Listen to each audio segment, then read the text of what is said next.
you about the next Halloween carnival. Well, thank you, BJ, and I want to thank Channel 7 for being so good to this scheduled event that we've had, and also so many of the other community events that y'all let everybody know about. We enjoy it, too. Appreciate it. Thank you, Deb. Appreciate you. Folks, we got an interview with Brenda Lynn. She's with the Commerce Department. She had her meeting right here in Sulphur this morning about 10 o'clock, and then she dropped by the studio to tape us a little interview with her. So we'll be watching that right after this commercial message. My poor eyesight was making my life miserable. I couldn't read the paper. Then I found how simple cataract surgery had become. One-day surgery that's painless. In fact, cataract surgery has made me self-sufficient again. I enjoy reading, needlework, and especially my grandchild's precious face. If your vision is cloudy with cataracts, consider cataract surgery. It will turn your world around. Medical eye services. Call toll-free 1-800-CARE-EYE. Today, you need all kinds of insurance. Homeowners insurance, car insurance, business insurance. No matter what you want to insure, see your independent agent. At the Maury County Insurance Agency, we can fill all your insurance needs. That's because we represent several insurance companies, not just one. So we can pick and choose the right coverage at the right price. Call us today at 622-2124. That's the Maury County Insurance Agency. Coleman has always been proud of all its heat pumps, air conditioners, and heating equipment. And now Coleman proudly introduces 2 new gas furnaces that will save you money 2 ways. First, they're energy efficient. Coleman's THE, the high-efficiency gas furnace, is up to 92% energy efficient, and the Deluxe Energy Saver up to 82%. Best of all, they're affordable. So call your Coleman dealer today. Your Coleman dealer in Maury County is Arbuckle Services. Call 622-2582. Folks, we had Brenda Lynn and Gerald Williams with the Commerce Department come down and had a meeting right here at the City Hall this morning with several of the representatives from the Sulphur area. They did talk about the Community Development Block Grant that we have received now, and Brenda come by and give us a short interview, so let's watch that at this time. Well, Brenda, first and foremost, I'd like to welcome you to Maury County. Is this your first trip to Maury County? Yes, it is. Good. What do you think of this little area? Very impressed. Very beautiful down here. If you get a chance, I know you're pushed for time, but if you get a chance, drive through the park. Brenda, it's beautiful this time of year with all the colors.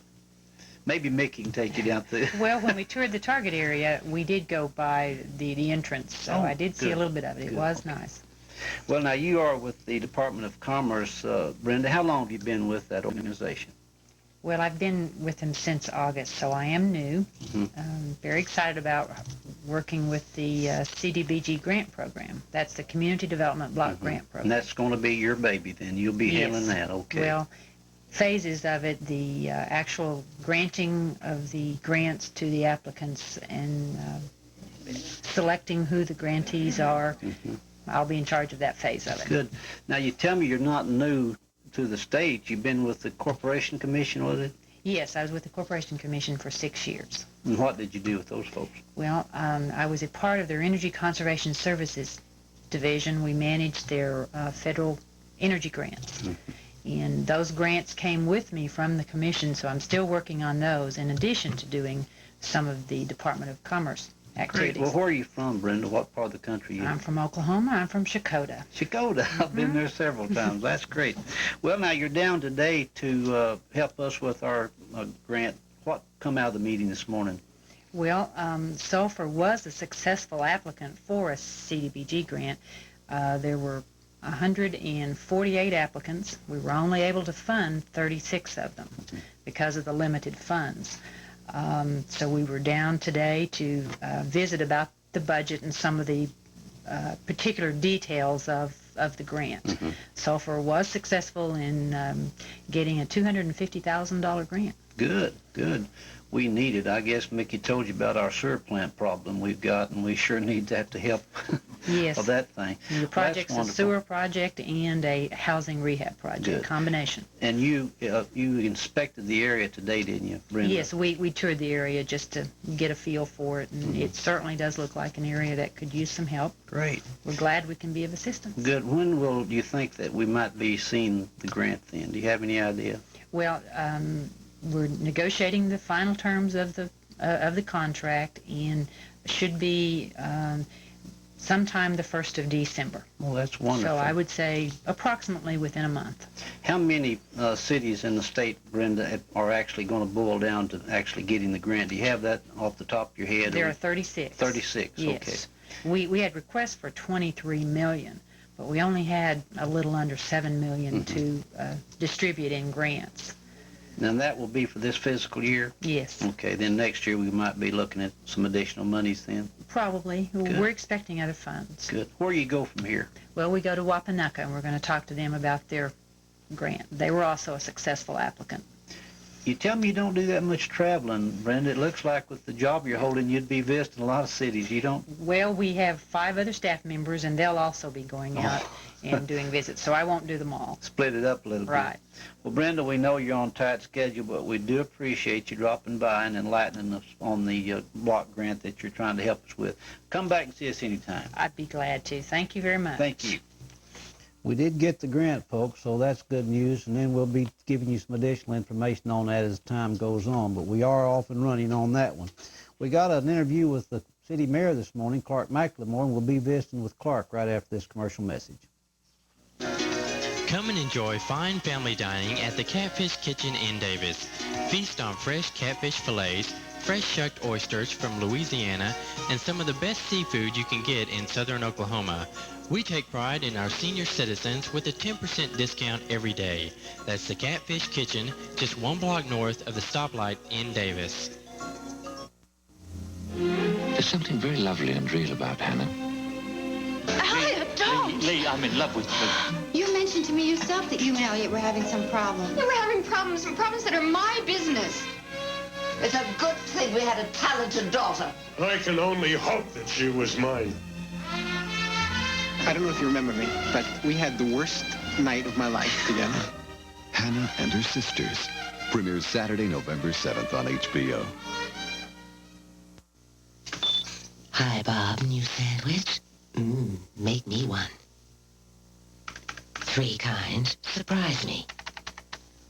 Multi-grain bun? Ooh. Chicken fillet, fresh tomato, crisp lettuce, creamy mayonnaise, and the others? Now for a short time. Roast beef, ham and cheese, chicken fillet. New Supreme Specialty Sandwiches only from Hardee's, because we're out to win you over. Bob, just one more screenful. At Hardee's in Sulphur, we're out to win you over. Clark was also at the meeting this morning at City Hall with Brenda Lynn and Gerald Williams. And Clark agreed to come by and visit with us just a little bit about that meeting and some other items. So let's watch that interview now.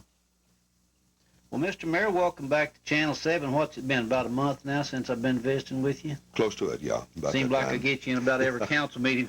That's right, most of them. You sat in on the meeting this morning, didn't you, with Brenda Lynn and that gentleman with her? I did, yes.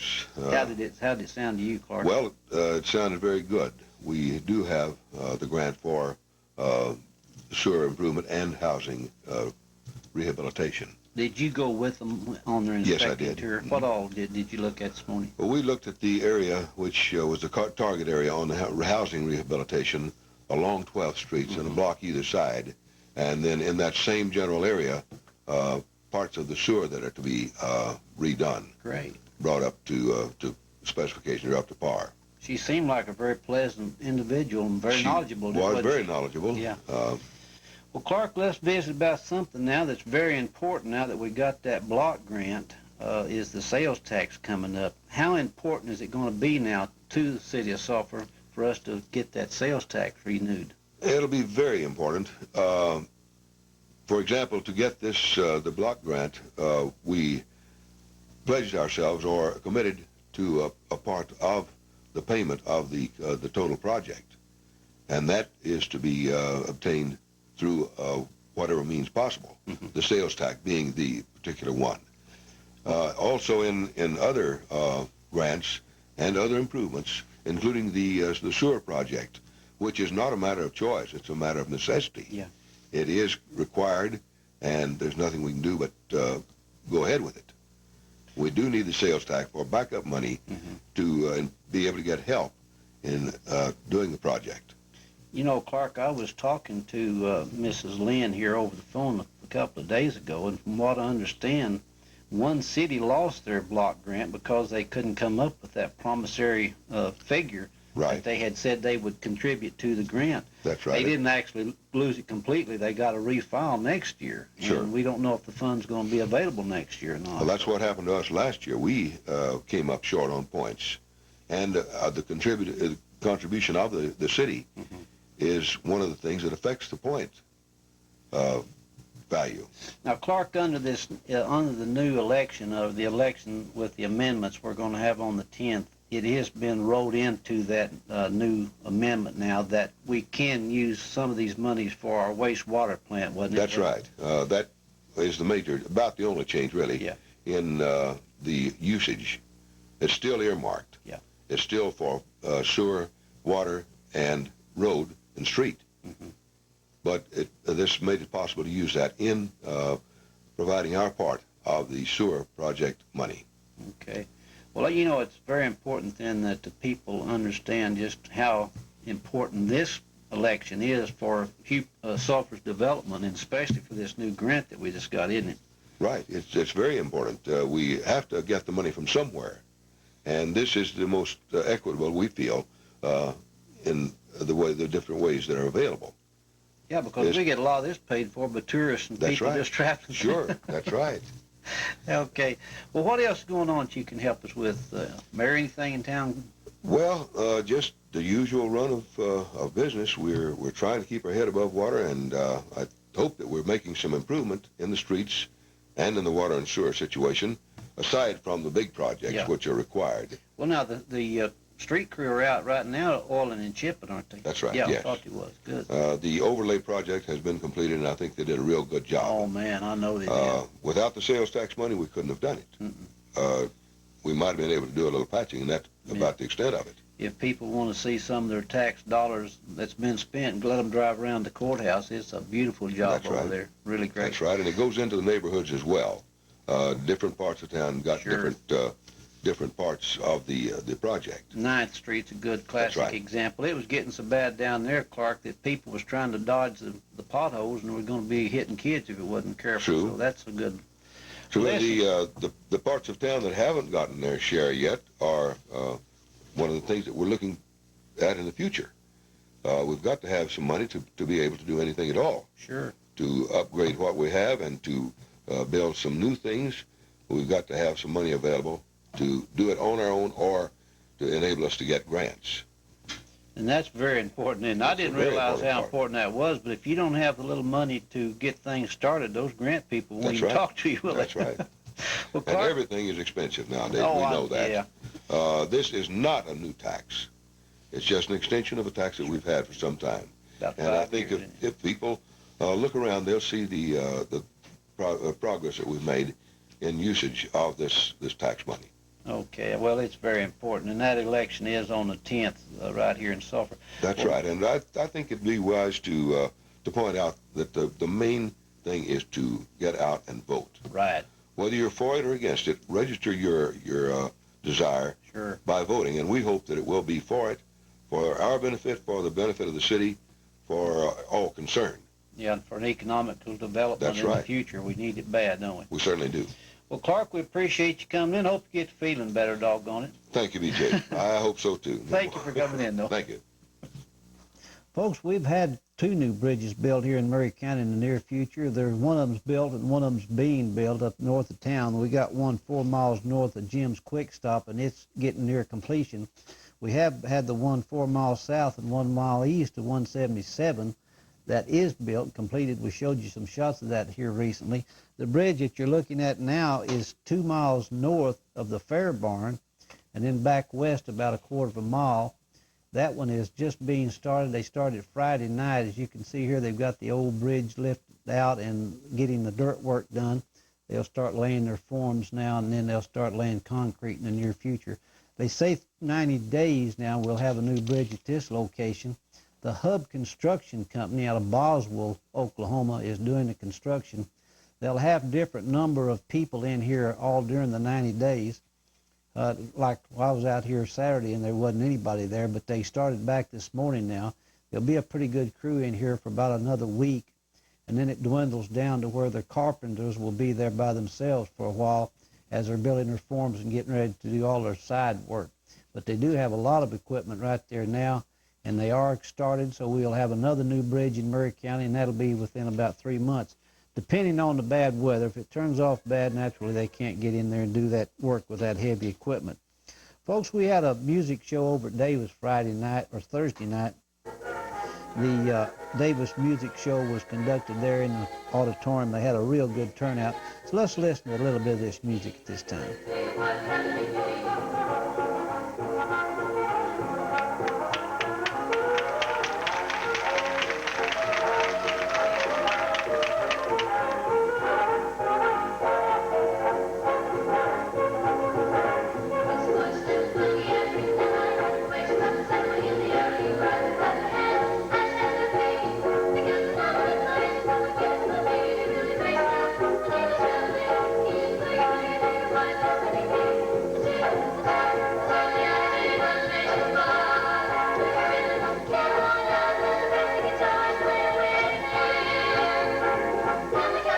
Folks, we had two good ball games Friday night. Sulphur went to Blanchard, and then Davis hosted Wynnewood, as you know. I mean, didn't go. They went to Wynnewood and played. They had a real good turnout at both stations. Wynnewood outlasted Davis by 12 to 13 points, and they had a 44 carries for 266 yards. They lost 5 on their passing yardage, but still end up with 261 total offensive yards.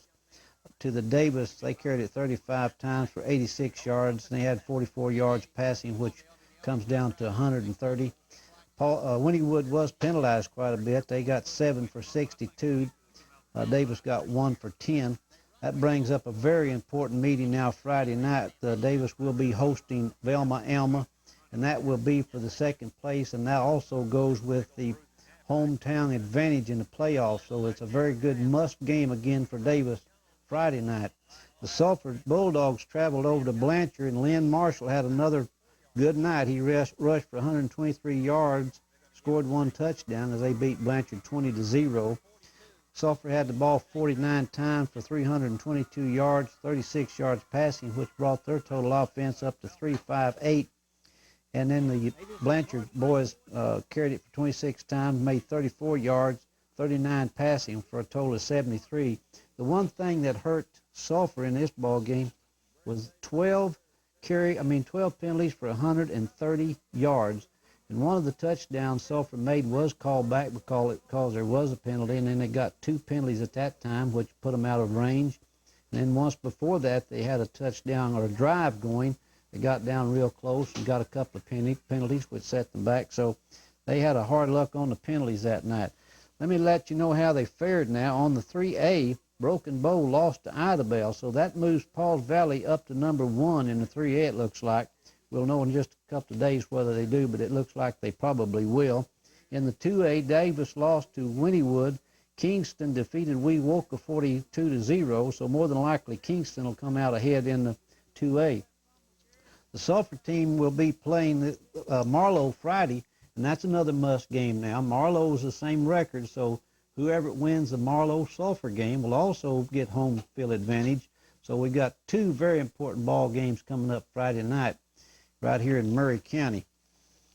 So, folks, let me give you a few things that's coming up if we got time. We do have a council meeting at Davis tonight. Neil will be over there getting that. We had a heck of a car ring busted Friday. Perry Allen, the chief of police here in Sulphur, went to Tulsa to attend a trial up there. They recovered 35 vehicles. We had several of those right here in Murray County. We had 3 1986 Chevrolet 1.5-ton pickups and then 1 dually pickup recovered from Sulphur. We had an 87 Chevrolet Silverado pickup and an 86 Silverado from Davis recovered.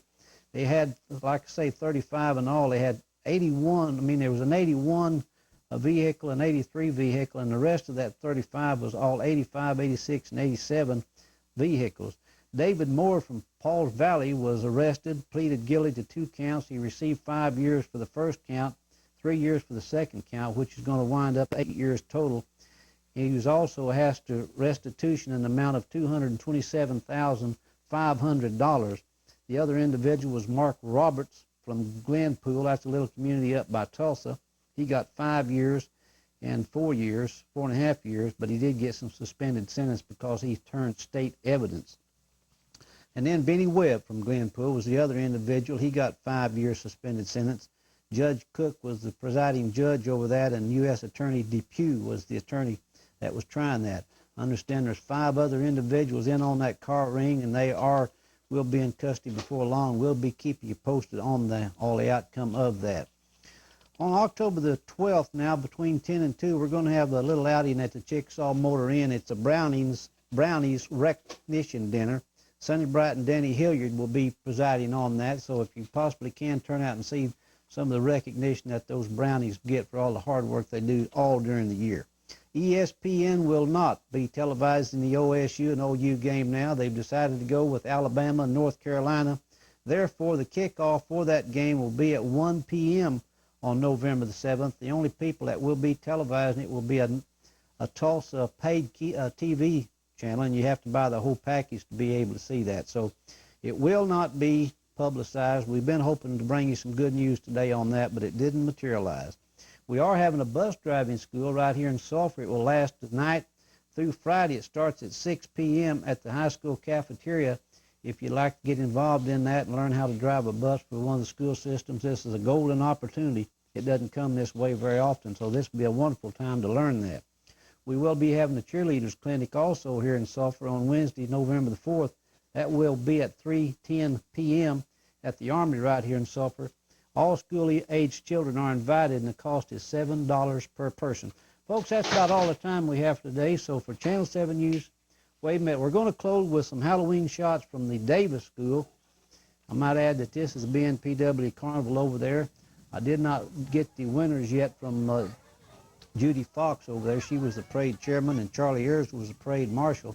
But they did have a real good turnout on this. They had a lot of booths. They had 43 booths over there this year. I'm going to try to get with Judy tomorrow. We'll get you the winners of those contests there and have them for the newscast tomorrow. Neil, we want to close with those shots. Folks, we'll just leave you with some shots of the Carnival over at Davis Thursday night, or Saturday night, mate. So this is B.J. Fields for Channel 7 News. Thanks for watching.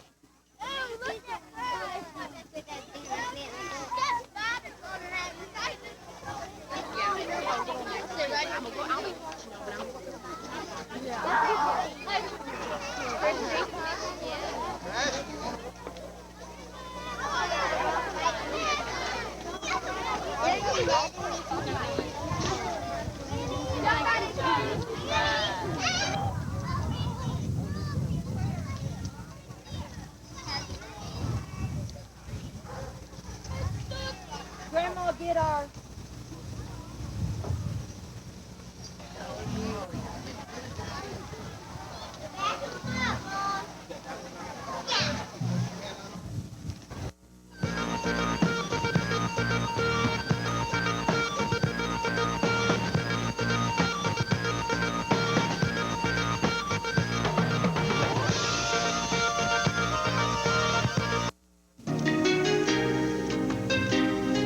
The Gift Corner, located inside Monjay's IGA Discount in Sulphur, is the perfect spot.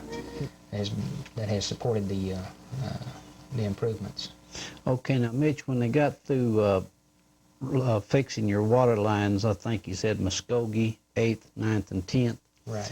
Did they overlay that now, or what are they going to do? They just recently completed the oil and chipping of those streets, and done a very nice job. I've been over those streets, and also over Winniewood Street that was overlaid this past week, in the past 7 days, and that's an excellent job also. We're very proud of that, and obviously again this is a direct result of the sales tax. We've got some shots of those Pavers Incorporated, Mitch, doing. Now this is not over in your area. We got these shots over on Woodruff Drive, but right. They are doing an outstanding job. Have you watched them? Yes, they're laying a real nice layer of oil there, and this is the automatic chip lag machine that cuts the exact amount of chip per square yard down on the street.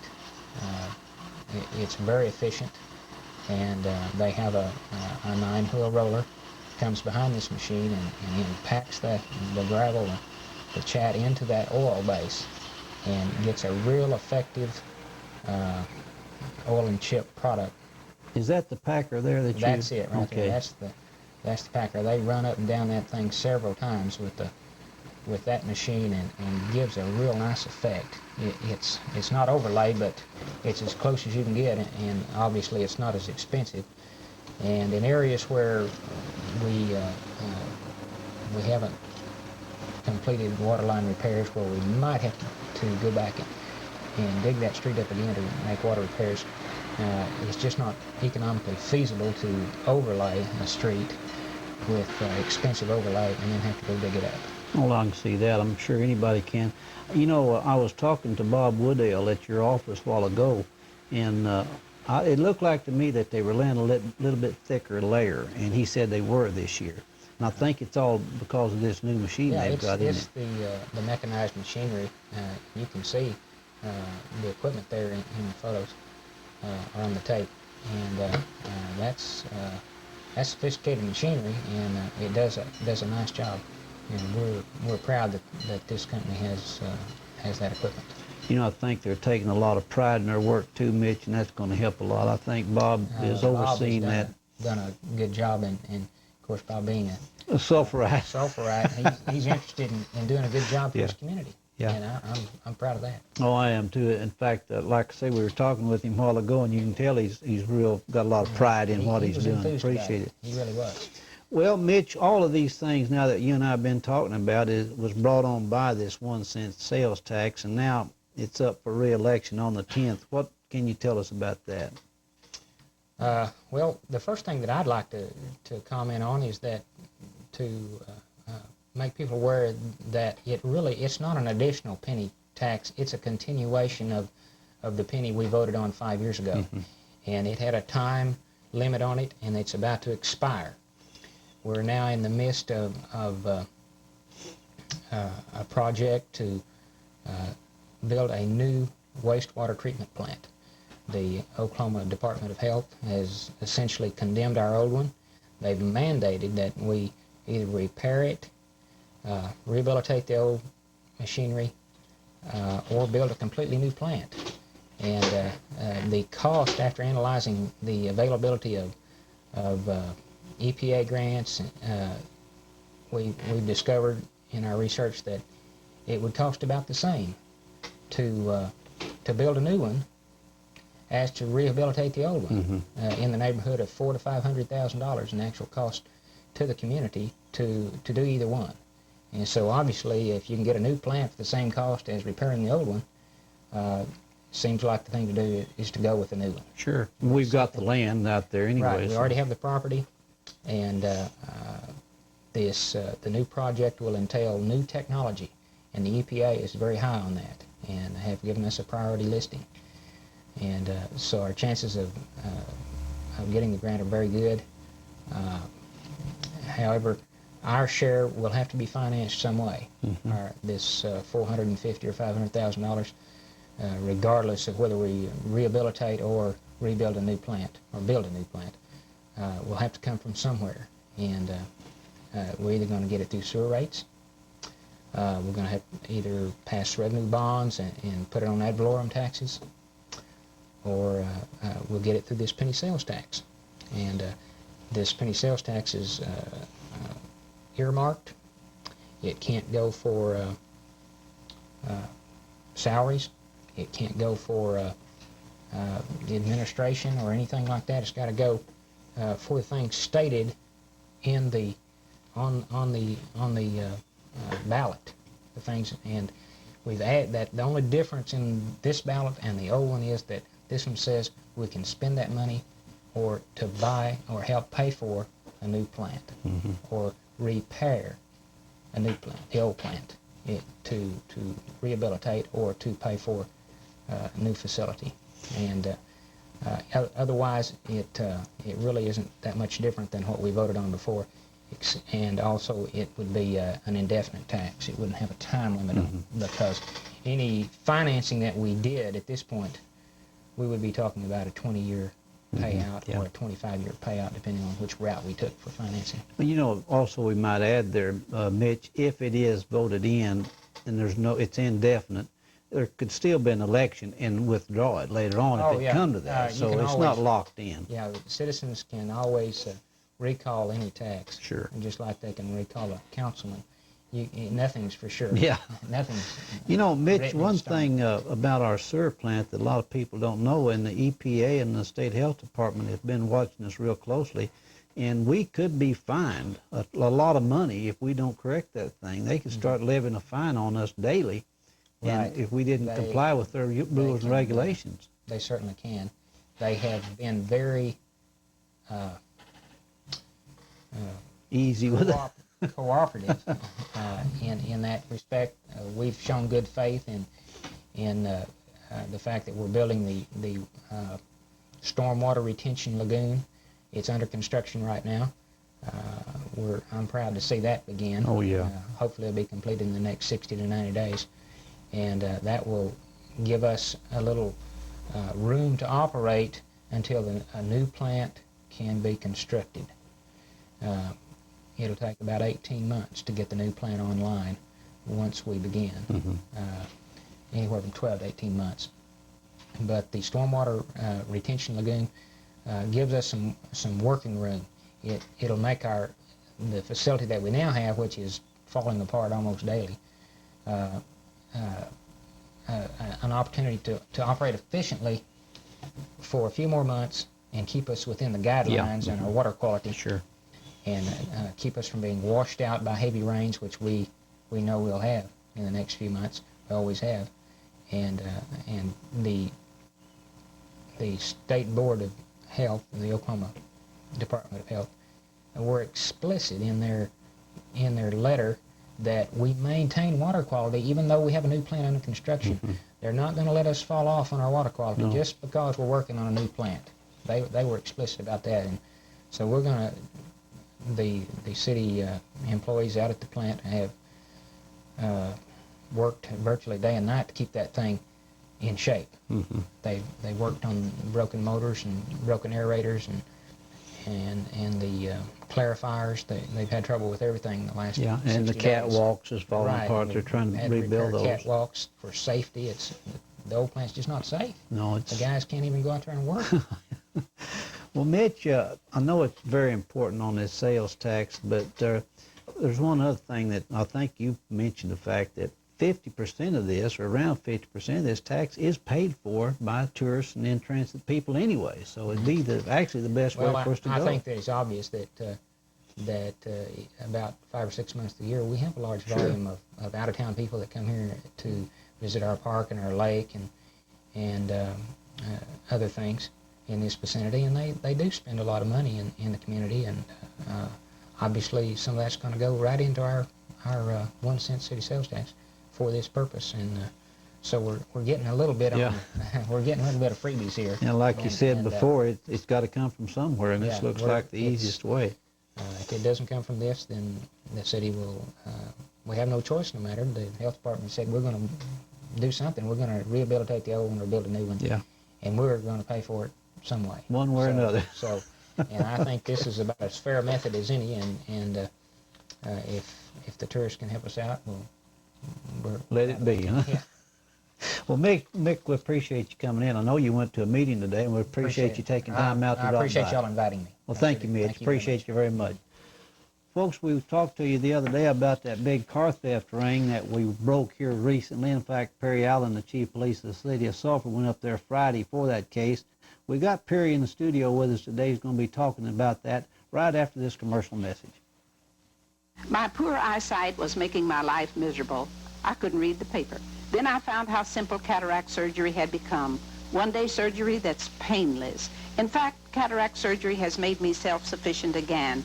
I enjoy reading, needlework, and especially my grandchild's precious face.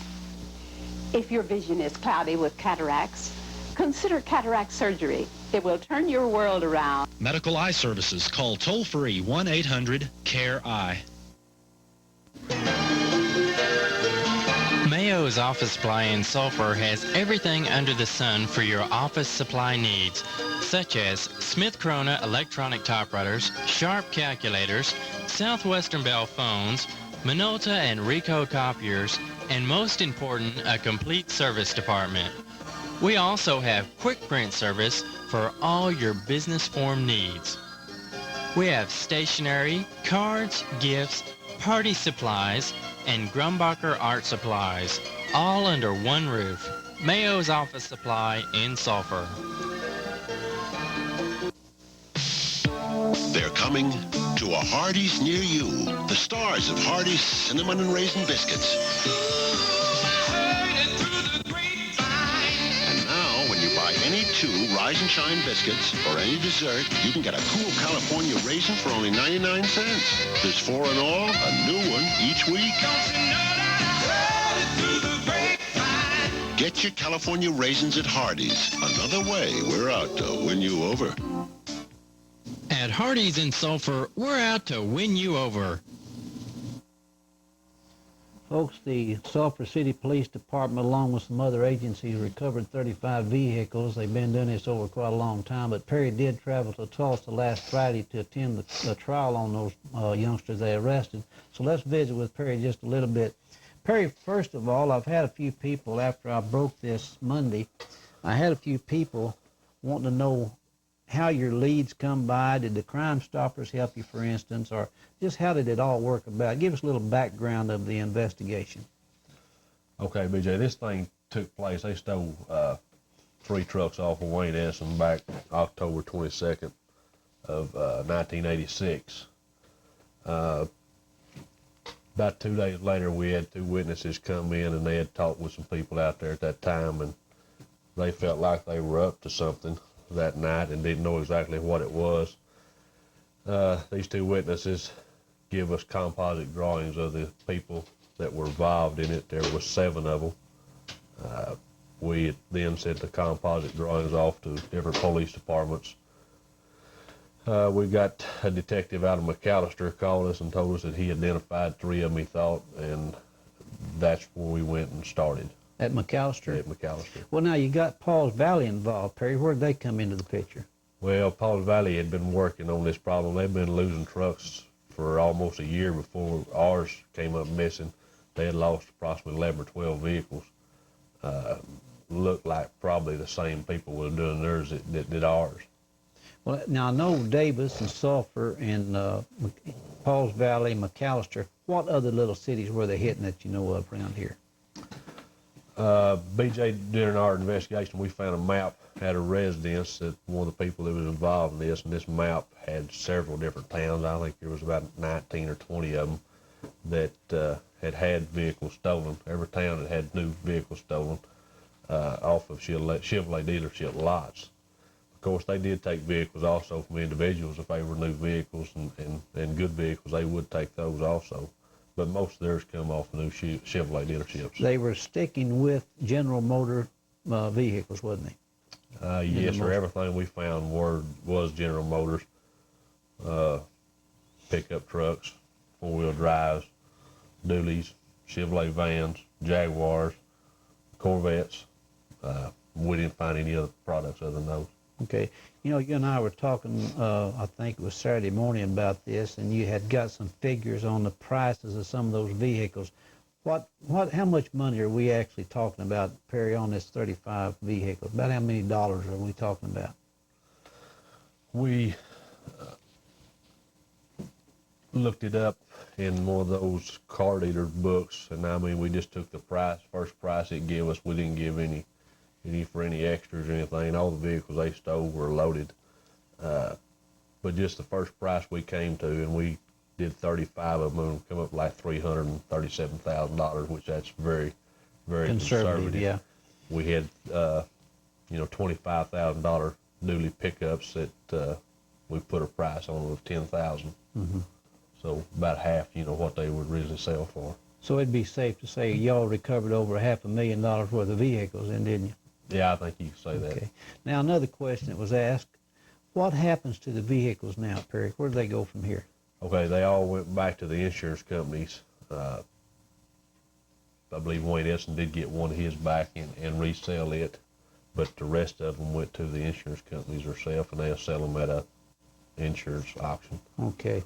Now, Perry, you tell me Glenpool, up a little suburb by Tulsa, and Stewart, Oklahoma, were the two chop shops that y'all found. Do you think there might be some additional chop shops that was involved in this ring? I don't know if these people got any place else they do it or not. I'm sure they've got some people that was working for them and with them that they probably did some at. This investigation went on for over a year. It involved, of course, us, Paulding Valley Police Department, OSBI, Tulsa PD, and the last one got into it was FBI. There was some vehicles that was taken out of state, and some salvage vehicles that was brought in from Texas, and we might talk about that a minute. That's the way these people would do. They would go buy these salvage vehicles in Texas at this salvage auction, and they were burned up and were, unrebuildable. You couldn't rebuild one of them, and what they were interested in was getting the VIN number off the dash, and if they had a good frame under them, well, then they would use a frame on some of these newer vehicles. So they'd virtually have a new vehicle when they got through, wouldn't they? Right, what you would have, and they were also after the title on these vehicles. You would have a brand new 86 model truck with 2,000 or 3,000 miles on it and an 82 title to it. Slickest 82 vehicle you ever seen. Yeah. Perry, another question that come up was the fact that I know y'all recovered arrested 3 people on it, and they've been tried. Now you tell us there's 5 others. Where does the investigation stand on those 5 that you have not got in custody yet? Well, right now, we're trying to decide if we're going to go ahead and file those through federal court or go, with a state court on some of them. We may go through state with some of them and some of them with federal. Don't know at this time exactly what we're going to do. Okay, well, listen, Perry, if you can, when you do decide what's going to happen on those 5, let us know, and we'll give everybody an update on this story. All righty, and I might say, these 35 vehicles we're talking about here is what Mr. David Moss, he pleaded guilty to 2 counts in Tulsa federal court last Friday. He stipulated to these 35 that he was involved in these, and there's a lot of them that we don't know about. Your investigation continues, though, don't it, Perry, on the whole thing? Yeah, it continues. There's like 2 vehicles in here from Davis that he stipulated to that they got. We never have found a piece of them yet. Chopped up and gone somewhere? Yeah, they parted them out in pieces. Well, listen, we appreciate it, you and all the hard work you guys are doing on that. And like I say, if you can, update us just as soon as possible. All right. Thank you, Perry. Thank you. Folks, we got some band queens in the studio with us today. They're going to be visiting with June Green right after this commercial message. Coleman has always been proud of all its heat pumps, air conditioners, and heating equipment. And now Coleman proudly introduces 2 new gas furnaces that will save you money 2 ways. First, they're energy efficient. Coleman's THE, the high-efficiency gas furnace, is up to 92% energy efficient, and the Deluxe Energy Saver up to 82%. Best of all, they're affordable. So call your Coleman dealer today. Your Coleman dealer in Murray County is Arbuckle Services. Call 622-2582. Your home is filled with possessions, including the most treasured possession of all, your family. Something your independent insurance agent never forgets. Independent agents represent several companies, not just one, so they can offer you the right insurance at the right price. Whether it's homeowners and car insurance to protect the things that can be replaced, or health and life insurance to protect the things that can't be. For all your insurance needs, see me, Danny Hilliard, your independent agent at the Murray County Insurance Agency in Sulphur. Step into the world of Radio Shack at Arbuckle Sports Center. Arbuckle Sports Center is your headquarters for fine quality Radio Shack products, such as Archer component parts and TV antennas, Tandy personal and business computers and accessories, Realistic radios, stereos, scanners, and toys.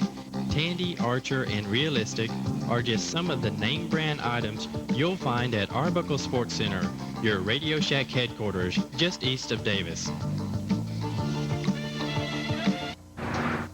Folks, we did ask June Green to go down and visit with the band queens. They're going to be crowning this Friday at the Marlowe game. So June agreed to it. She's got them in the studio now. So let's get right into that interview.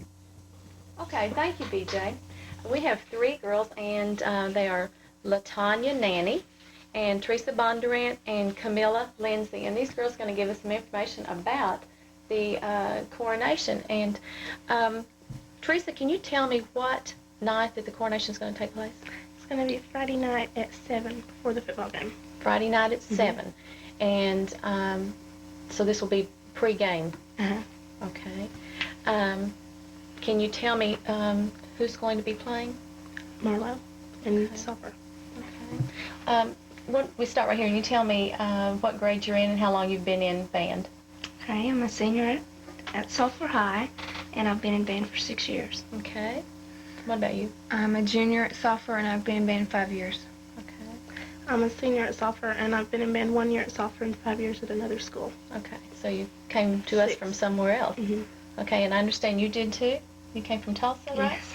Okay, so I'm sure you brought a lot of talent into this area. Okay, and we have 2 seniors, I understand. And then can you tell us how that happened this year? They have 2 seniors. You want to tell us about it? Well, the band council decided that since there were only 2 girl seniors, that they would go ahead and let them run for queen. Okay. And there are going to be some other attendants in the coronation this year, I understand. Can you tell us something about that? There's a freshman in 8th grade and sophomore attendance, but they don't run for the queen. Okay. They just walk out with their escorts. So they will be part of the coronation then. Okay. And it will be 7 o'clock Friday night with Marlowe. Okay. Can you tell us what the escorts' names are going to be? Who your escorts are? Want to tell us yours? My escort will be James Van Zant. Okay. And what about yours? Mine is Sam Trice. Okay. What about you? My escort will be James Foster. Okay. Do you know yet who the flower girl or crown bearer will be? The crown bearer is Justin Monjay, and the flower girl is Angela Chapman. Okay. Alrighty. Any other information that we might need to know about what's going to be taking place Friday night? What about, is this the last football game? Except for playoffs. Okay, then you start the playoffs. Okay, well, we really appreciate you girls coming in and giving us this information, and we know everybody will really be looking forward to Friday night and the halftime activities as well as the pregame activities. And BJ? Thank you, Gene. Let me ask the ladies a question. How is it determined? How's the winner going to be determined Friday night? The band has a secret ballot vote in which the candidates' names are put on there, and they are tallied by the director and 1 other adult. When will that be done? Friday? Probably so. So we don't have any idea who the new queen is then until Friday night at 7 o'clock? No, sir. Okay, well, we will be there. We'll televise that anyway, June. Thank you, ladies, very much for coming in. Thank you. Folks, we got some exciting news to pass on to you. We've been out visiting with the ladies at Brahms this morning. They're getting that store ready to open, so we did just go out and get an interview with her. So let's watch that at this time.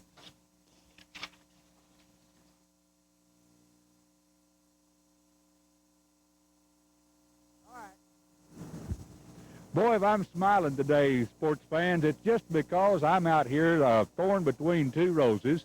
And these roses are the district manager and going to be the local manager of our Sulphur Brahms store. First of all, I guess I need to start with the district part. Shirley. Shirley, you are district manager. Tell me something of what your duties involve and what territory you cover.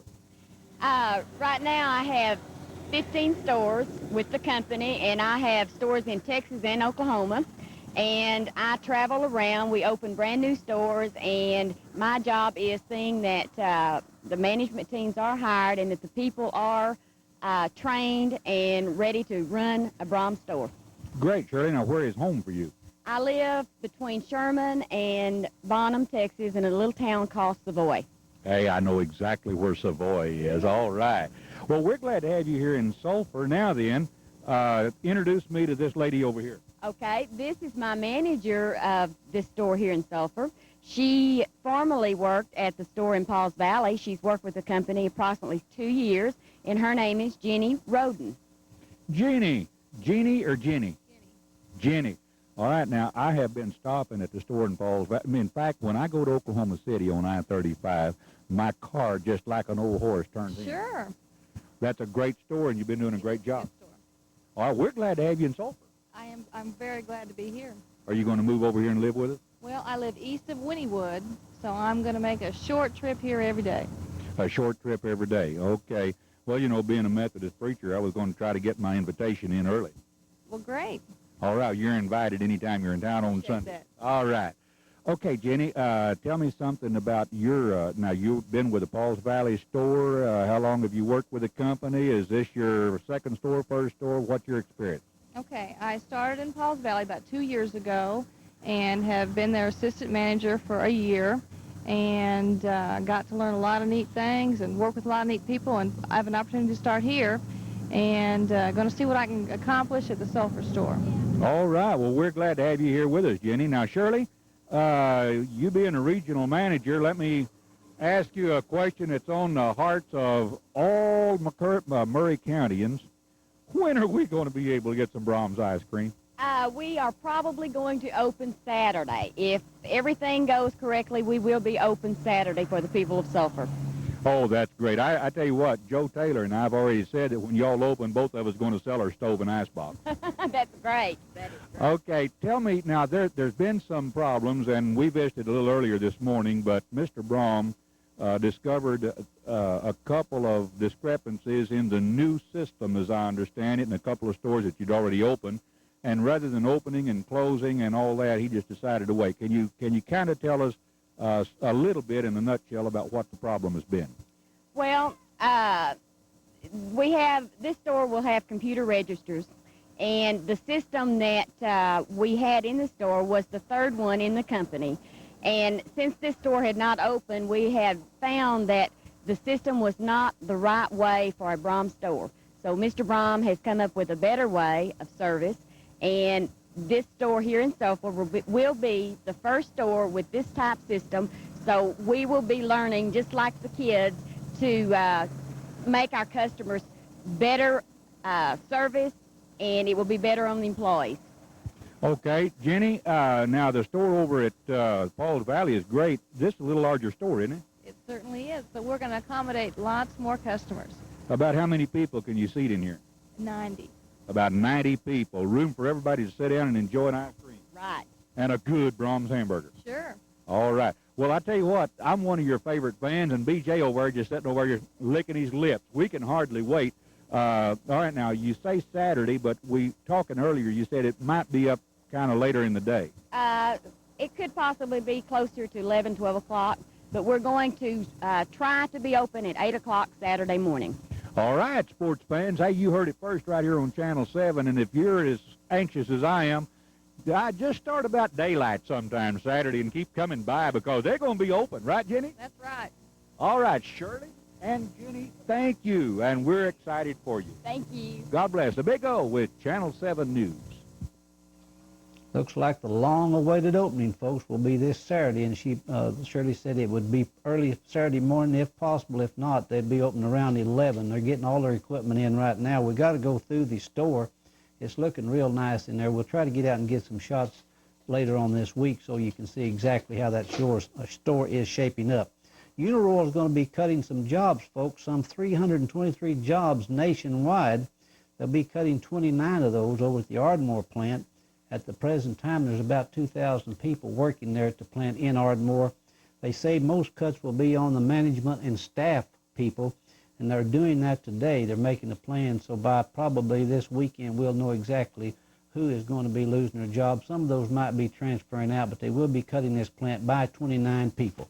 Folks, that's about all the time we have for today. So for Channel 7 News, I'm B.J. Fields. Thanks for watching.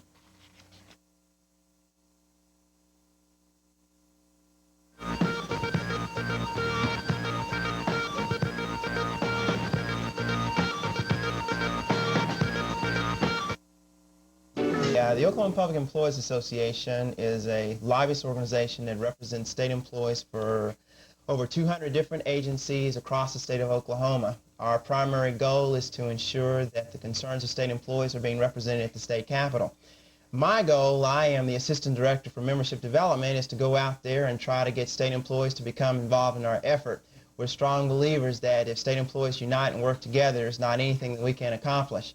So this week we've been traveling across the state of Oklahoma, mainly in the southern part, in order to try to get people to join the association. So we've had pizza parties, served people donuts, had information meetings, anywhere we can get them to sign a dotted line to become members of the association. And we're capping this recruitment drive with a wiener roast out at the lake. Yeah.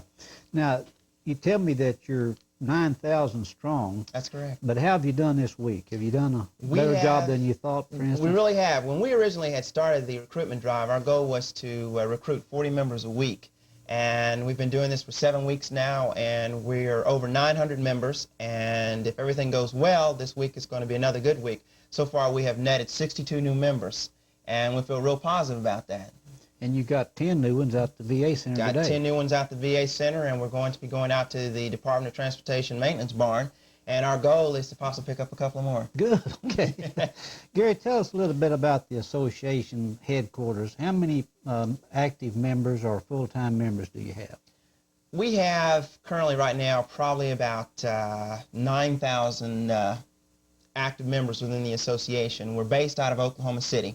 We have a staff of 8 individuals that are responsible to carry on the day-to-day activities of the association. We're like a lot of groups such as the Medical Association, the Trial Lawyers Association, in that our members own the organization. A matter of fact, Ms. Melva Estrie from this community serves on our board of directors. And those 11 individuals pretty much run the organization, and we follow their orders in ensuring that whatever goals and objectives they've set, that we make sure happen. Now, Melva's a district chairman or two Yes, also. she's a district director, that's correct. And how many counties does she have? She represents 10 counties. That's a lot of traveling, isn't it? Yes, it is, and I want to put a special word in for Melva, since she is from here, that she's taken off a week of annual leave of her time in order to travel with us. We started at 7 o'clock in the morning in Shawnee, Oklahoma, at a Department of Transportation Maintenance Barn, and we've just been making a little U, ending up here in Sulphur. She took a week off and then spent it working. That's right, spent it working. But not tomorrow. Tomorrow she's going to rest. That's right, not tomorrow. She's one of those dedicated members that we like to brag on. Good. Well, Gary, it sounds like y'all got a real good organization. Now, are you doing this statewide? Is this a recruiting drive for the whole state? Right. The theme of our recruitment drive is called OPEA Roundup. It's a Western theme, and the drive that we have down here in southern Oklahoma is part of what we call wagon trains. And we have 9 wagon trains that are going to be traveling across the state. We've had 5 so far, and we've traveled southwest, south central, and southeast, and the next wagon trains will be in the northern half of the state. Okay, how much does it cost to join the association? To be a member of OPEA, you have to be a state employee, and it's $5 a month, and the legislature has been very gracious in that you can pay it through what's called payroll deduction, which means you can have $5 taken out of your check every month. How many state employees do we have in the state of Oklahoma? Right now it's a little over 32,000. And you're about, about a third then, aren't you? We sure are. You need a little bit more, don't you? Oh, yeah. As they always say, the squeaky wheel gets the grease, and the more state members we can get to join, the louder we can squeak. Gary, subtracting the Tulsa and the Oklahoma City area, which would be more saturated areas in the state of Oklahoma? Believe it or not, it is the southeastern part. There are a lot of state facilities in southeastern Oklahoma. One fact that we were not aware of, there are 4 prisons in southeastern Oklahoma. There are 2 veteran centers. We include this part of southeastern Oklahoma that are located in that area. So as far as total numbers of state employees, it's probably the 3rd largest region within the state. So you got Oklahoma County, Tulsa County, and then the southeast region. That's correct, Well, I never thought about, how about Lawton? Do they have many? Lawton really doesn't have very many state employees. There's only really 1 state institutions, because generally in state institutions you're going to find a large number of state employees. And they have what's called the Jim Taliaferro Mental Health Center there. And other than that, you have your traditional services such as Sulphur, such as the Department of Human Services. They have an employment service office, but they don't really have that many state employees. Well, Gary, it looks like, now I've talked to you several minutes, and then I've talked to Melva about it. It looks like it would be advantageous to an employee to join this. What would hold a person back from joining the state association? Because we're new. We actually started just 11 years ago. An unknown fact that we always like to share with our members is that state employees in the state of Oklahoma We're the last state employees in the United States to get organized. And so it's new. A lot of people are not sure what we're about. We, as of 1981, had less than 1,000 members. So we're really growing rapidly, averaging between 2,000 to 3,000 members every year. So we feel good about it, but our problem is trying to communicate that to a lot of state employees. And one of the things we're finding out is some state employees are not quite for sure whether it's very kosher to be a member of this organization. It's that old labor versus management. And of course they won't want to hamper any possible promotions. And what we're trying to explain to them is we really are becoming a very legitimate part of state government. The leadership of the House and the Senate and the governor call upon us whenever they're discussing employee issues to voice what concerns employees may have. Well, it looks like you're on the right track. If you can get 62 in 1 week, you're doing good, aren't you? We think so. I think if you get your message to them, you've got them. Well, Gary, we appreciate you coming by, and we're going to be out and get some shots of that party tonight and maybe a weenie with you. Well, BJ, we really appreciate it. Thanks. Okay. We appreciate it. Thank you very much, Gary. Folks, we got interviews with both coaches, and we'll be bringing Jim Dixon to you right after this commercial message. Trying to find that special gift for a friend or relative? Try Bible Land Christian Bookstore at 210 West Muskogee in Sulphur. We have a store full of ideas, such as games, songbooks, leather Bibles, many Christian books covering a wide array of topics, background soundtracks, jewelry, and plaques. Right here at Bible Land Christian Bookstore in Sulphur. Coleman has always been proud of all its heat pumps, air conditioners, and heating equipment. And now Coleman proudly introduces 2 new gas furnaces that will save you money 2 ways. First, they're energy efficient. Coleman's THE, the high-efficiency gas furnace, is up to 92% energy efficient, and the Deluxe Energy Saver up to 82%. Best of all, they're affordable. So call your Coleman dealer today.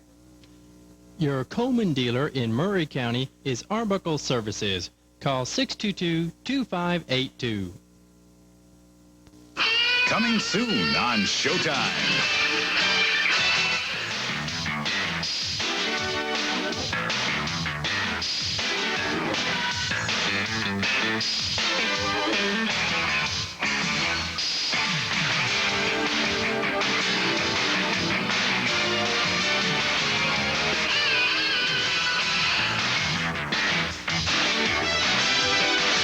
Coming soon, only on Showtime. Marlowe's coming down to town Friday night, folks, to play Jim Dixon's Bulldogs, and it's a very important game. This is for the home field advantage. We did get to talk with Jim about the Blanchard game and about the Marlowe game, so let's watch that now. Hey, the Big O, right here once again, and again today. You know where I am. I'm at the Sulphur High School, home of the Bulldogs, with our favorite coach, Jim Dixon, right here. Jim, congratulations on Friday night. Thank you. That was another big win for us, and, I think overall our team played real well. I had been McAllister last week, and I tried every way in the world I could to get from McAllister to Blanchard, but there ain't no way from McAllister to Blanchard. No, there ain't no road between the two. Okay. Well, tell me something, since I did watch your playbacks. I didn't get to see it, but tell us a little bit about what happened. Refresh our memory. Well, like I said last week, I thought Blanchard was as good a defensive football team as we played all year, and after I got there and saw them, it just reinforced my thoughts about them, because they were huge up front and had real good linebackers, and I was real pleased in that the second and third time we got the ball, we just took the ball down and, drove it down their throat and scored. So I was real pleased about that, and then we recovered a fumble, run it in for a touchdown, and we're leading early in the second quarter, 20-0, and then we were unable to overcome about 12 penalties, and probably about 9 of them we didn't deserve. I thought the officiating was terrible, but it wasn't bad enough that we couldn't overcome it. So, I felt overall our team played excellent. Now defensively we played real well, and that's 22 quarters in a row we haven't given up a touchdown, so we're real proud of that fact against the people we've been playing. And I was real pleased with the effort. We had a couple of penalties down on the goal line, which we earned, jumping off sides, and we shouldn't have done that. We got to be sure that don't ever happen again. But I'd say that 75% of the penalties we had the other night, I don't have any problems with it, because I think it was just poor judgment by the officials. Well, it's probably a good thing the Big O wasn't there, because you know I'm kind of notorious about officials anyway. Yeah, you'd have had a heyday. Friday. You'd have been on the road Friday. Okay. Well, hey, all right, that's behind us. Blanchard is behind us. We're 5-4 now, and we got Friday night coming up, and this is really the biggest ball game of the season with Marlow, right? Yeah, no doubt about it. It's a huge game. We're going in with a 5-game winning streak, and they've won 8 out of 9. Last week they lost to Pauls Valley 7-3 in a real close ball game, which either team could have won. And Marlow's ranked number 6 in the state, so they're a very formidable foe, and they got an excellent team. They got real, defensively they're the best team that we played, no doubt about it. And probably Friday night, you're going to see what I think the 2 best defenses in Class 3A. They've given up 35 points all year. That's all, 4 touchdowns. And we've given up only 55, and those came early, half of them in one game. So I think you're going to see 2 excellent defensive teams. Both teams have an excellent kicking game, and offenses are relatively even. So, it's going to come down to who wants it the worst and who plays the most intensity.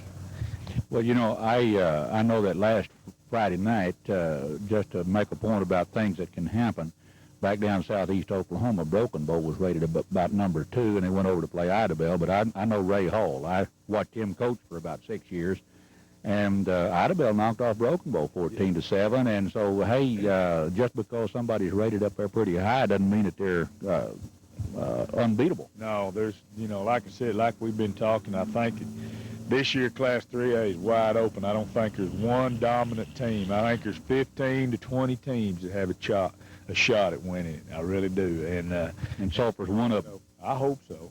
I feel like that we're definitely getting better, and we're going to have to get better than we are right now to do that. But, I've seen us the last every week improve. And if we continue to improve every week and we keep playing with the intensity level that our kids have been playing with, the intensity level, the concentration, and the mental toughness that our kids have displayed in practice and in the game, we've never been there before. We've never had a team that has had that type of intensity before. We've had teams that were always ready to play, or basically most of the time ready to play. But this bunch has really gotten themselves mentally prepared and emotionally prepared for the ball games. And if they continue to do that, I think we're going to be hard to beat. Well, the television voice for the Bulldogs, the Big O, and a lot of the Bulldog fans think that we're ready to go all the way. Well, we hope so. We've talked about a few things with the kids, and and about the playoff situation and what we got to do to win, but we've told them the number one thing is take them one at a time. We got to, right now it's Marlow, and we got to go beat Marlow. They're the enemy. They're standing between us and playing home next week instead of going on the road.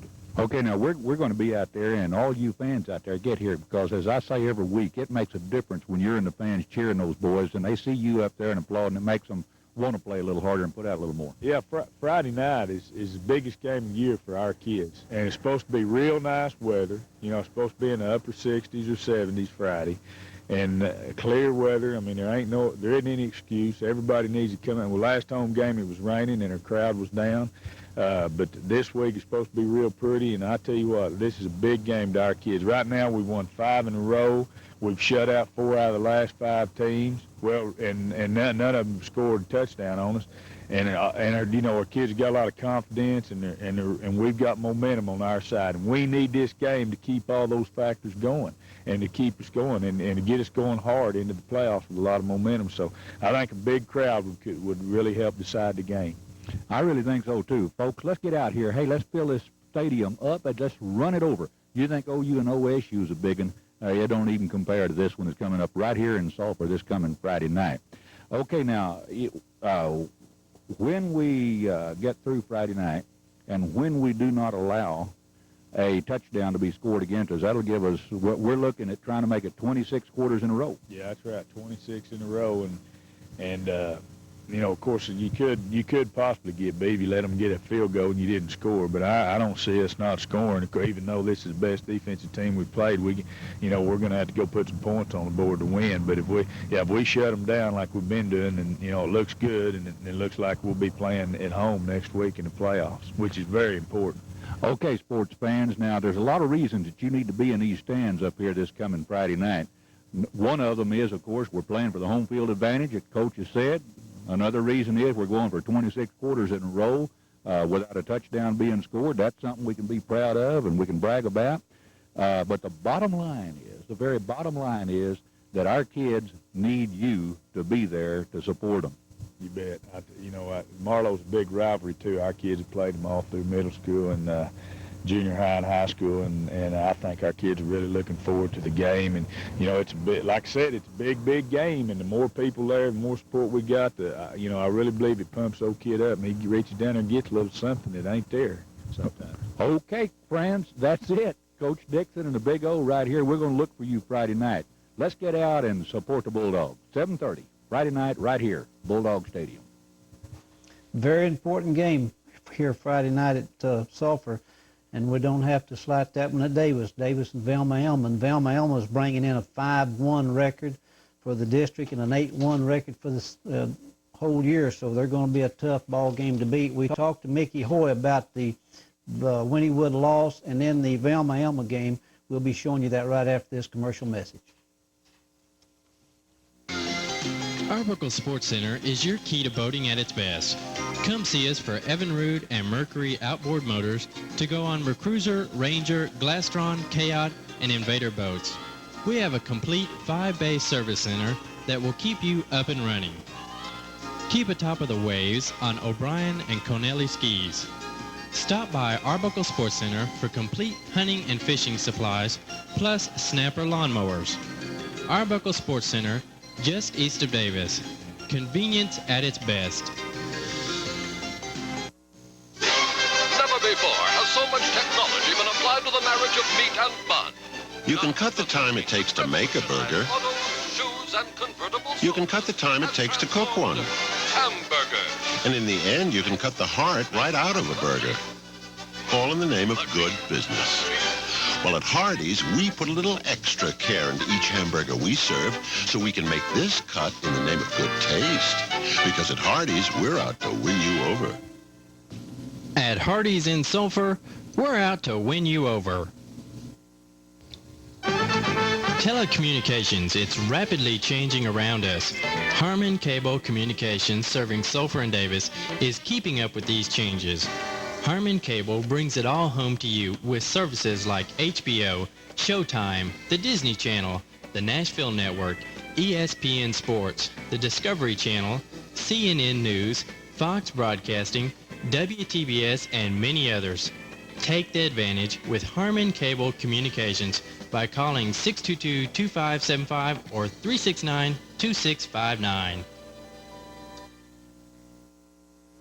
We've been doing a lot of what-ifs around here this week, folks, on the ball games. Here's your what-if. If Conowall beats Wynnewood Friday night, the winner of the Davis-Velma-Elma game would be tied for first place in our district.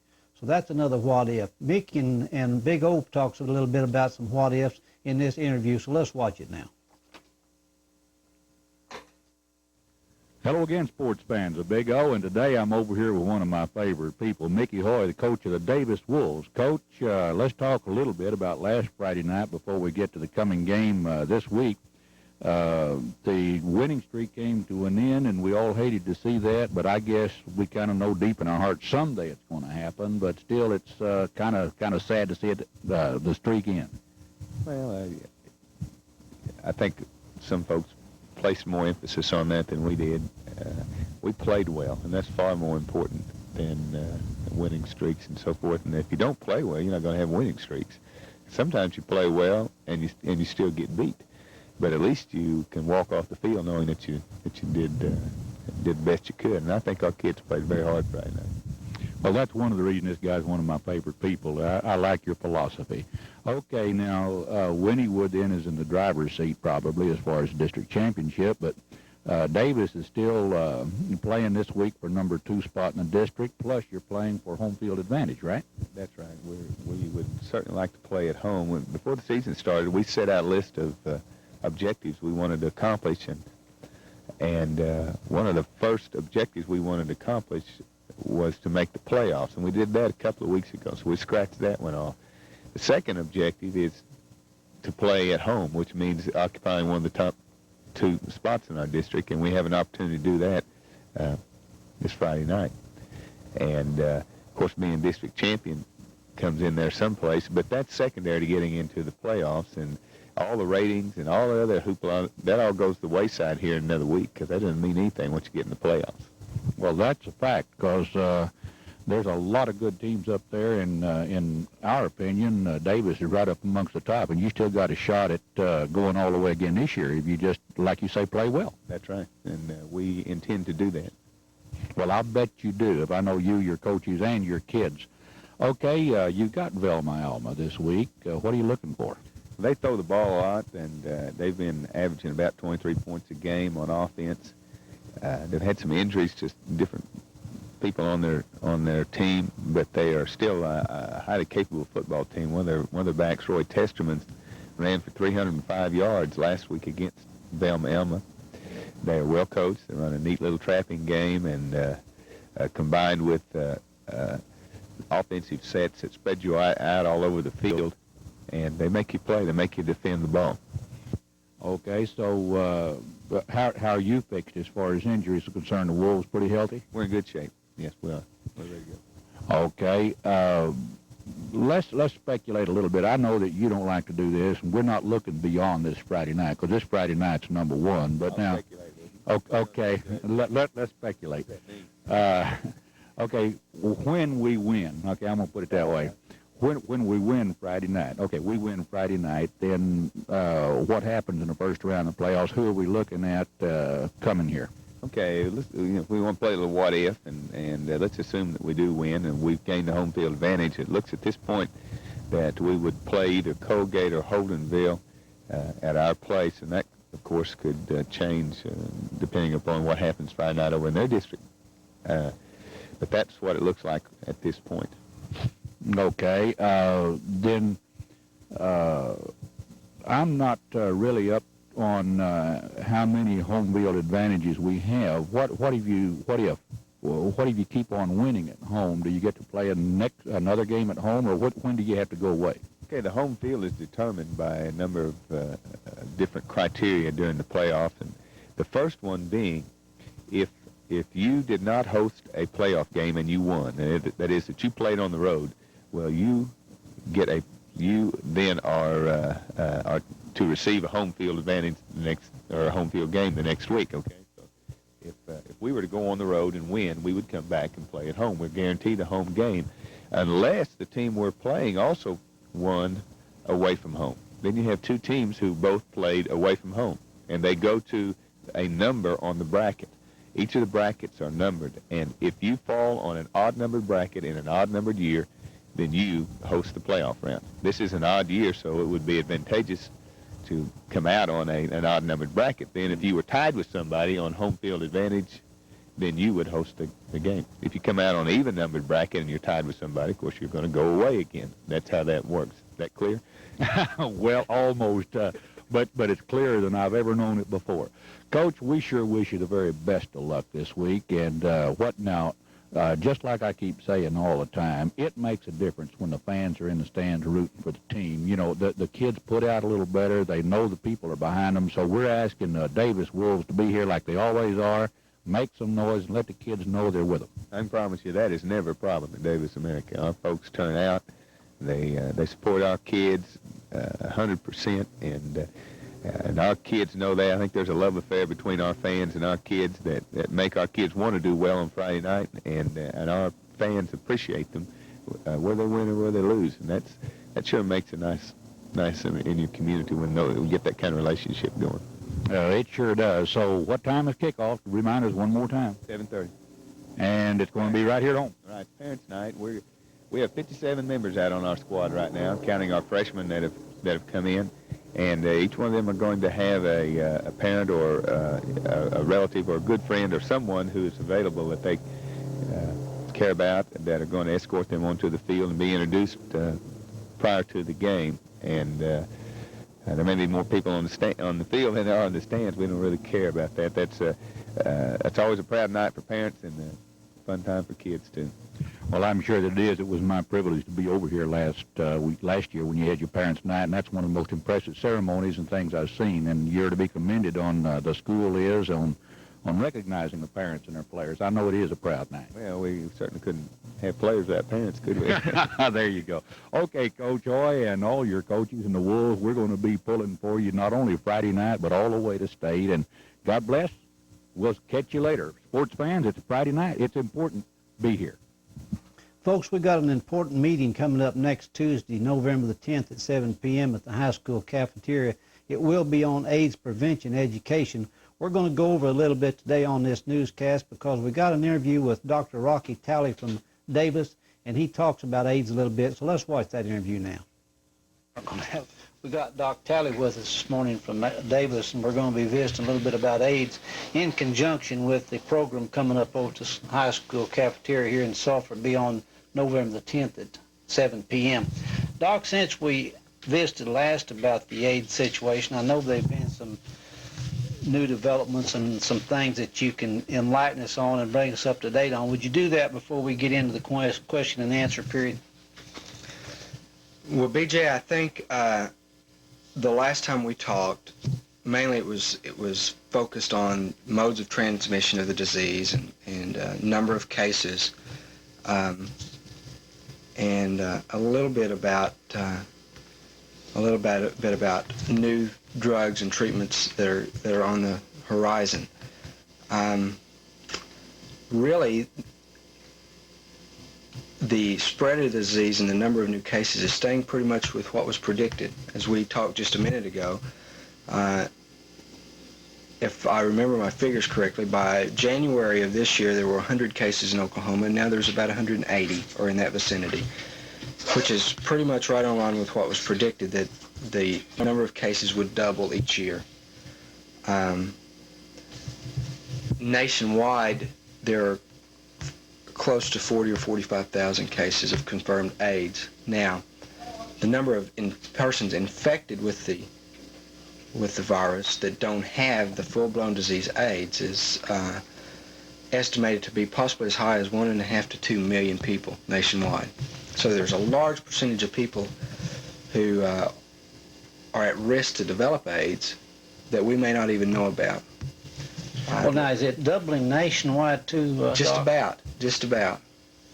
Well, you and I were looking at some of these figures, and it's, 47,000 now since we first discovered it. Right. And they're predicting by, 1991 on one of these papers we're looking at here that it could be up to then be 135,000 by 250,000, somewhere in that vicinity. Well, tell us about, now you were telling about that isolated case where the nurse did contract it, they think, maybe through a tear duct or something of that nature, right. Breathing. Until just recently, it was thought that, it was taught, really, that the way the disease was transmitted was through contact of body fluids, either blood to blood or through semen to blood or something like that. But there's recently been a case reported from the Center for Disease Control in Atlanta where a lab technician is thought to have contracted the virus by probably through airborne particles. The person in question has shows signs of being infected with the virus, meaning that her blood test is positive for AIDS. She doesn't have AIDS, but her blood test for the AIDS virus is positive now. She was working closely with the virus, but they could not document that any blood-to-blood contact had occurred, and she was not in one of the high-risk groups for developing infection with the virus. So it's thought that she may have gotten it through an airborne particle, either breathed it in or some other manner. You know, you were telling me once before, Doc, that this virus or the infectious part of this AIDS is really weak. It won't stand on its own. Is that correct? Well, again, that was what was presumed initially, and that it was something that was very easily killed by very simple disinfectants, Clorox. Yeah. But there are reports now that the virus may be able to live for several days or weeks on a surface. That's not hard and fast yet, but that's seems to be what some of the new reports are indicating. Are we running into a lot of different straits of this virus? Is there a lot? No, not really. Not really. We just got the one to worry about. Yes. Now, it may behave differently in different persons, but it seems to be one virus, or if it is a group of viruses, they're very, very closely related. Oh, can you also tell me about some breakthroughs on the insect and the animal and the mosquito type? That is not so now anymore. It cannot be, or it can. Well, originally it's felt that the virus originated in some monkeys in Africa. The first cases in humans came from Africa, and they've been able to trace back and find a very similar virus in monkeys, and it's thought that it underwent some kind of mutation and then it was transmitted to humans. But it was still thought that the way that humans contacted it was from human to human passage, and that it was not at risk to be spread by mosquitoes or other biting insects. There are no hard and firm, no confirmed cases of it being transmitted by insects or animals to humans, but there have been some rumblings that there may be some cases in Africa that may be transmitted either by animal or insect bites, but that is not confirmed. It's not documented yet. Just no. Well, Doc, it's I know it's getting to be a big thing now, and well, it should. And when they start educating the schools, students and the parents, it's getting important enough to bring to the attention of everybody. Just for the general public, going downtown, going to public restrooms and things like that, what are the possibilities of anybody in Maury County, for instance, of getting AIDS? They're very, very low, very low. If I'm correct, I think there has been one case of AIDS in Maury County, and that was before I came, and so I'm not real familiar with the case.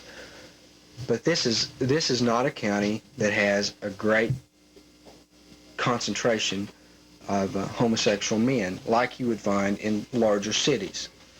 I don't want to say Oklahoma City or Tulsa, because even there, compared to other large cities, the concentration of homosexuals is not great. We as a county, I'm sure, have, I know that there are some people who are IV drug users, which is another group that's at risk, but again, we don't have the large concentration of them that they have in the great big cities in this nation.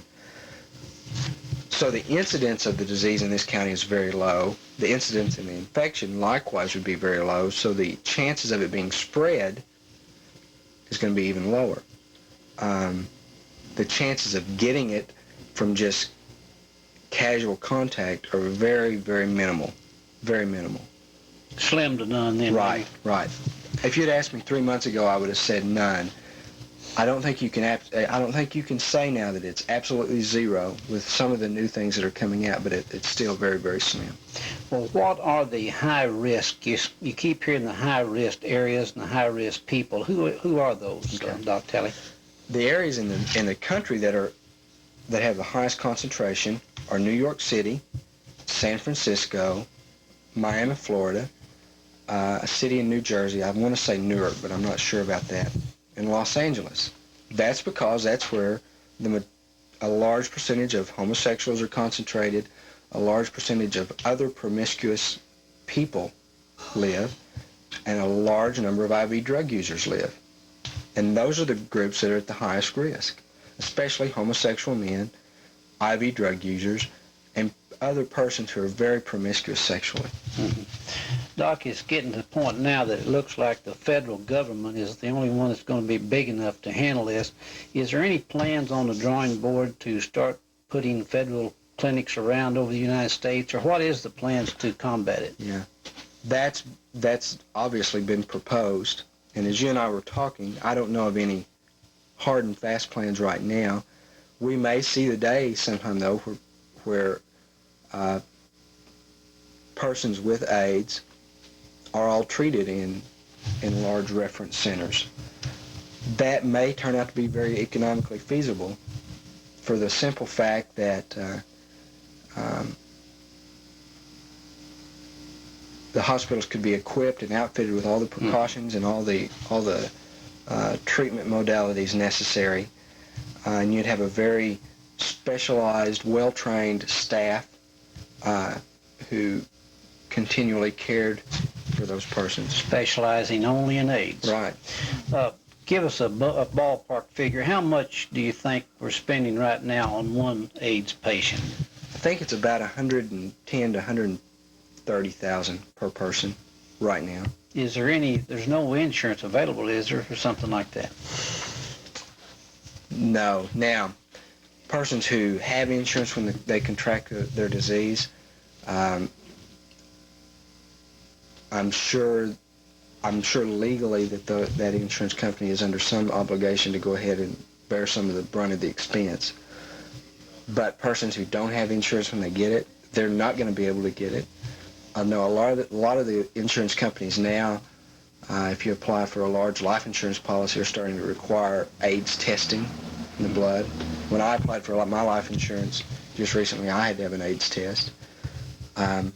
So it's being recognized by the insurance company as something that could be very economically damaging to their company, which is, their primary interest, of course. They're a business, and they have to watch out for that. I'm sure they do. Well, Doc, is there anything else that you can add now on AIDS that we didn't talk about before? The only thing is that a great deal of money and research time is being devoted to finding hopefully a cure, but right now there's nothing on the horizon that is even giving a glimmer of hope that it's going to be a cure. There are a lot of drugs being tested that seem to delay the eventual outcome and lessen the number of infections and other problems that these people have. A lot of money is being devoted to a vaccine, and every week there are reports of new breakthroughs toward a vaccine, and then the next week there'll be discouraging reports. It's going to be something I think that's going to take a long time, 4 or 5 years maybe, before we even see a vaccine that's going to be tested, much less available to the general public. What is the life expectancy of a person after they know they have got AIDS, when it's been diagnosed as AIDS? How long would they be living? At the most, it's probably 5 years. On the average right now, it's probably 18 months. Do they stay in a hospital all those years, or are they released? No. They spend as much time out of the hospital as possible, for the reason that they're more likely to contract an infection, which is what eventually is the usual cause of death. They're more likely to contract an infection while in the hospital. So if at all possible, you like to keep them in an environment where they're not being exposed to great deals of other persons who have infections. They do require frequent and often lengthy hospitalizations for their infections that they do get. But as much time as possible is spent outside the hospital. And they're cautioned about being with other people, then, aren't they? Right. That looks like to me, when you first started talking about it, if you released them from the hospital, they'd be out in the populace, maybe spreading it, but they'd be able to control themselves better and then not pick up anything from the hospitals. Right, right. Well, Doc, we appreciate you taking time to come over and visit with us right on the eve of this meeting we're getting ready to have, and I'm sure it's going to be beneficial to a lot of people. Thank you very much. I hope so. Thank you. Folks, now that AIDS prevention education will be next Tuesday, November the 10th, 7 p.m. at the high school cafeteria. Folks, that's all the time we have today. Channel 7 News, I'm B.J. Fields. Thank you for watching.